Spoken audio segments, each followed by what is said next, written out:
চলো আমরা এবার বইয়ের অনুশীলনী থেকে কয়েকটা অঙ্ক নিয়ে একটু ধারণা নিই। ঠিক আছে, এটা মানে কি বুঝছো বলো আগে। দ্বিতীয় ক্রমের অন্তর্কলজ করতে হবে, তাহলে প্রথম ক্রম না বের করে দ্বিতীয় ক্রম কি করা যায়? তাহলে প্রথমেই আমাদের কি করা উচিত?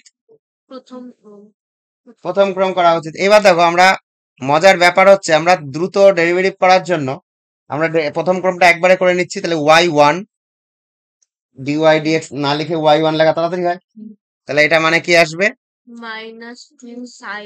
-2 cos x প্রথমে, তাই না? মাইনাসটা পরে আসে, আর cos x এর জন্য মাইনাস সাইন x, সেই মাইনাসটা হচ্ছে আগে বসিয়ে দিয়েছিল। এই তো, তার মানে এটাকে যদি আমরা গুণিতক কোণের ফর্মুলায় লিখি তাহলে -sin2x। বলো বুঝতে পেরেছো? হ্যাঁ স্যার, কেন করলেন এটা? কারণ দেখো, এইভাবে যদি থাকে তুমি যখন দ্বিতীয় ক্রম বের করবে আবার ইউভির অপেক্ষক চলে আসবে, তাই একটা করে দিলাম। হ্যাঁ, এইবার y2 বের করো, এটা মানে তো অ্যাকচুয়ালি y2। তাহলে সাইনের জন্য কি আসে? cos 2x, আবার 2x এর জন্য 2। তাহলে এবার উত্তর মিলিয়ে নাও, এ দেখ। বুঝতে পেরেছো? এরকম, এগুলো আমি আর করবো না। দেখো, এটাকে যদি ফার্স্ট ডেরিভেটিভ করে, এগুলো মুখে মুখে হবে। ফার্স্ট ডেরিভেটিভ করলে এটা এম আসবে অনলি, আর দ্বিতীয় ক্রম করলে শূন্য আসবে। এম তো ধ্রুবক। এগুলো করবে সব, এগুলো সব তোমাদের কাজ। প্রথম ক্রমের অন্তর্কলজ পারলে দ্বিতীয় ক্রমের এগুলো অনায়াসে হয়ে যাবে।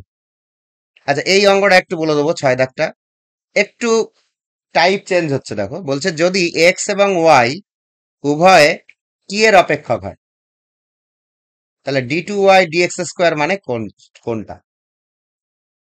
মানে ব্যাপারটা বলতে চাইছে, ধরো এক্স এর এক্স, ধরো এক্স মানেও টি এর অপেক্ষক, ওয়াই মানেও টি এর অপেক্ষক, আমি দুটোই টি এর অপেক্ষক ধরলাম।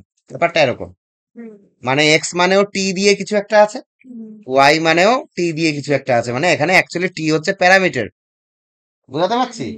তাহলে আমরা এখানে কি করি, ডিএক্স ডিটি করে নিতে হয় আমাদের, এফ ড্যাশ টি, আর এখানে ডি ওয়াই ডিটি করে নিতে হয়, জি ড্যাশ টি। এরকম আছে তো। তারপরে ডি ওয়াই বাই ডিএক্স করতে হবে, কারণ আমাদের তো এক্স এর রেসপেক্টে আসতে হবে, এক্স এর রেসপেক্ট তো পাইনি অ্যাকচুয়ালি। তাহলে এই যে ডি ওয়াই ডিএক্স বের করলাম, এটাকে আমরা এটা দিয়ে ভাগ করব, তাহলে কি হয়ে যাবে? জি ড্যাশ টি। আচ্ছা, এরা এই ফর্মে দিয়েছে, ড্যাশ ফর্মে না, এইভাবে এইভাবে দিয়েছে দেখো অপশনগুলো, তাই আমরা এটা লিখছি না। এটা না রেখে আমরা লিখছি d y dt divided by dx dt. বুঝেছো? এবার তো বোঝা গেল। এইবার দেখো, এই জায়গাটায় যেতে গেলে আমি যদি এটাকে এই রূপে লিখতে চাই, না আমাদের টার্গেট কি ভালো করে বোঝার চেষ্টা করো, এটাকে এই রূপে লেখা। তার মানে এটা কি বুঝছি আমরা, ডিএক্স প্রথমে ডিএক্স পরেও ডিএক্স, তাহলে এখানে ডিএক্স এসেছে, তাহলে আমরা আবার লিখবো, দেখো ডি ডিএক্স অফ, একটুখানি কনসেপচুয়াল ব্যাপার, কিছু অঙ্ক কিন্তু জটিল না এটা। এই তো, এটা তো। তাহলে এই সাইডে কি হবে বলো দেখি, ডি ডিএক্স অফ, এই যে এইটা বাই এটা, এটা বাই এটা, আমি আর লিখলাম না এটা বাই এটা, এরকমই লিখে দিলাম। ঠিক আছে, তাহলে এটা তো চলে এলো, এটা এটা এই সেকশনটা তো এই বরাবর চলে এলো, d2y dx2। তাহলে দেখো, এইরকম একটা ইউ বাই ভির ফাংশনে আমরা এসে গেল। যদি আমরা করি এটাকে, আমি অঙ্কটা বড় হলেও একটু মজার আছে, দেখো একটু জুম আউট করছি, দেখো তাহলে এইটাকে কি আসবে, এটা তো ডেরিভেটিভ হবে তো, তাহলে এটার স্কোয়ার হবে না, ডি এক্স এবার লিখতেই হবে আমার, ডি এক্স ডিটি তার স্কোয়ার, ভি স্কোয়ার। এবার প্রথমে এ স্থির থাকে না, ডি এক্স বাই ডিটি স্থির থাকবে, আর ডেরিভেটিভ হবে ইউ এর, মানে এইটার কার রেসপেক্টে হবে, এক্স এর রেসপেক্টে। ভালো করে বোঝার চেষ্টা করো, তাই এক্স এর রেসপেক্টে তো করতে পারবো না, কিছু লিখতে পারবো না, তাহলে আমাদের এইভাবেই লিখে রাখতে হবে, ডি ডিএক্স ডি ওয়াই, এভাবেই লিখে রাখলাম, মাইনাস, এবার উল্টোটা হবে, ডি ওয়াই ডিটিটা স্থির থাকবে, d dx of dx dt। বলো বুঝতে পেরেছো তো?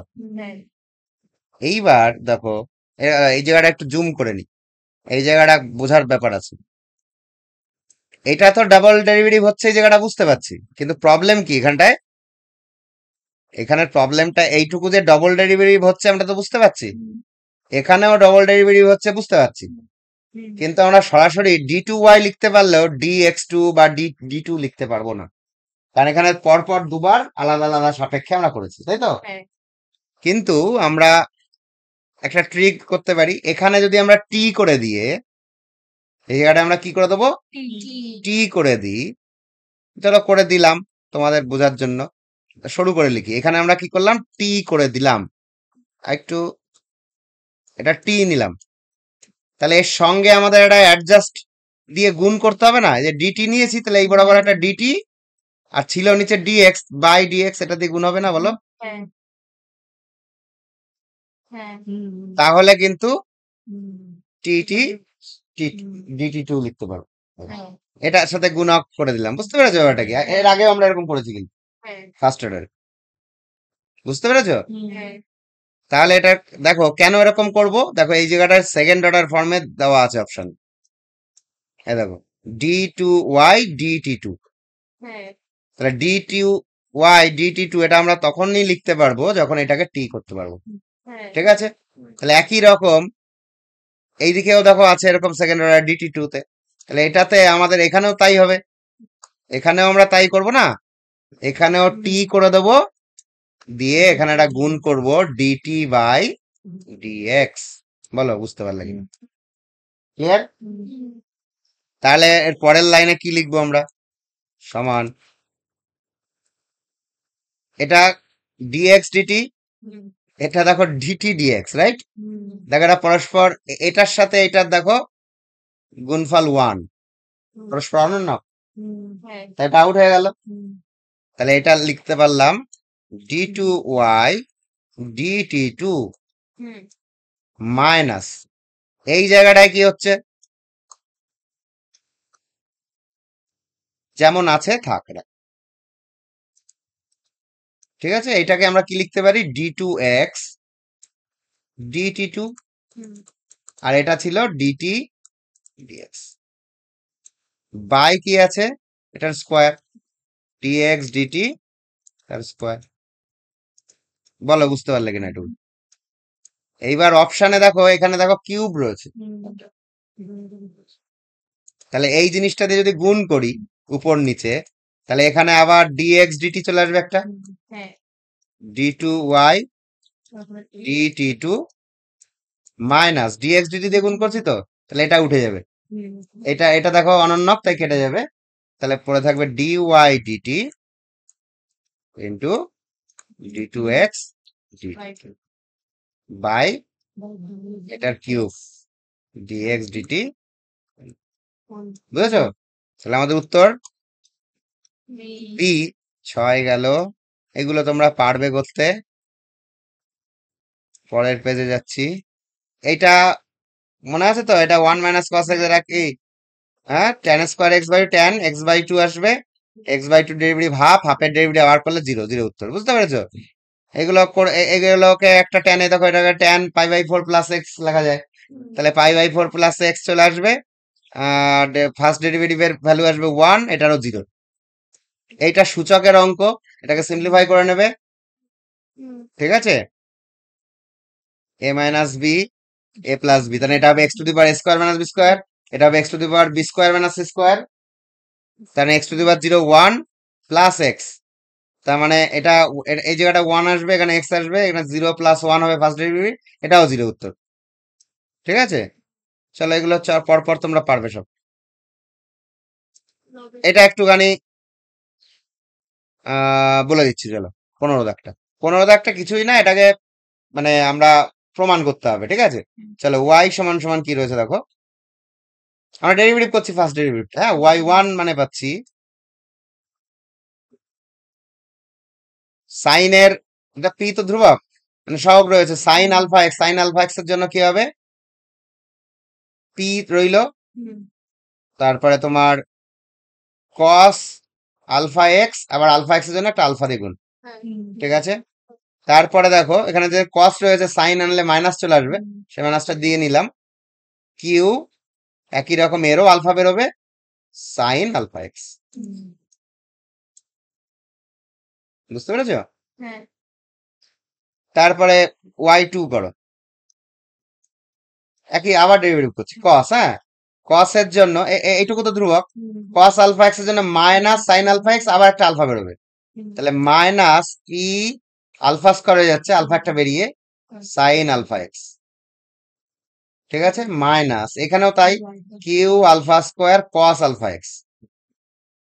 দেখো এখান থেকে আমরা কিছু কমন নিতে পারি, রাইট? মাইনাসটা কমন নিয়ে নাও, আর হচ্ছে আলফা স্কোয়ারটা কমন নিয়ে নাও, তাহলে p sine alpha x plus q cos alpha x. আবার টার্ন ব্যাক করলো ওয়াই এর মানের সঙ্গে, দেখো এই যে ওয়াই এর মানের সাথে, তাহলে এটাকে আমরা ওয়াই লিখতে পারি না? হ্যাঁ তাহলে y two equal to minus alpha square y, তাহলে y two plus alpha square y equal to 0, ঠিক আছে। তাহলে এ দাগেরটা উত্তর হবে। আবার 16, আমি একটু পর পর বলে যাই, 16 তোমরা পারবে, 17 পারবে, আমি বিশ্বাস আছে আমার। এটাকে কস ধরে, কস থিটা ধরে নিয়ে কস থ্রি থিটার ফর্মুলায় চলে আসবে, আমি একটু বলে দিচ্ছি ক্লু গুলো, হ্যাঁ। তারপরে কস ইনভার্স এক্স এ আসবে, তার ডেরিভেটিভ করতে হবে আবার, ঠিক আছে। চেষ্টা করো, পারবে আশা করি, না হলে আমি তো আছি, কোনো চিন্তা নেই।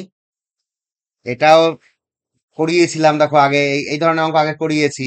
এখানে আমরা কি দিয়ে ভাগ করে দেবো, এই জায়গাটা ওয়ান আনতে হবে না, তাই বি দিয়ে ভাগ করবো, তাহলে এ বাই বি কে আমরা ট্যান কিছু একটা ধরে নেবো, এটা চলে আসবে ট্যানে, ঠিক আছে। এগুলো সব এই ধরনের অঙ্ক সব করানো আছে আগে। ফার্স্ট অর্ডারে তোমরা এই ধরনের অঙ্ক করেছো, তোমাদের কাজ হচ্ছে সেকেন্ড অর্ডার করা, ঠিক আছে। এই অবধি কাজ দিচ্ছি, সেকশন 2 অবধি। এই পর্যন্ত হোমওয়ার্ক থাকলো নেক্সট ক্লাসে, হ্যাঁ।